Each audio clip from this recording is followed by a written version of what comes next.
My son ended up plowing the heck out of me. On vacation a few months ago, my son told me my husband, his dad, was cheating on me. It was hard to believe him.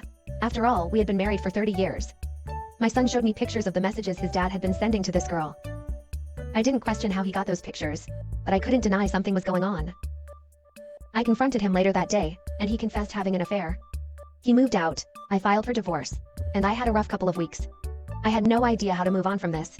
It had come so unexpected. Even though he had to take care of his own family, my son visited me almost every day, and that was very comforting. After a month or so, I was doing better. And that's when my son suggested we could take a holiday together. He had seen commercials for good last-minute deals, and I was happy to come along, so he arranged everything. I was fully convinced I would be joining him and his family. But when he picked me up the day we left, it turned out it would be just me and him. I wasn't too bothered, but it struck me as a little odd. When we arrived, it also turned out he had only booked us one room.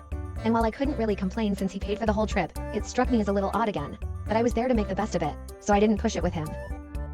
The next few days were fantastic. He had booked a number of activities, such as diving, salsa dancing, a helicopter ride.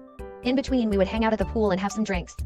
I made sure to let him know how much fun I had and how much I appreciated this. He simply hugged me and said he wanted to see me happy. One night, the hotel did a sulfur night, and part of that was a small competition between the guests. Since we had taken the lessons the days before, I said we had to compete, so we did. Now, my son isn't the greatest dancer, neither am I, but he's great at entertaining people. So by overacting all his moves, he managed to win over the crowd, and we finished second.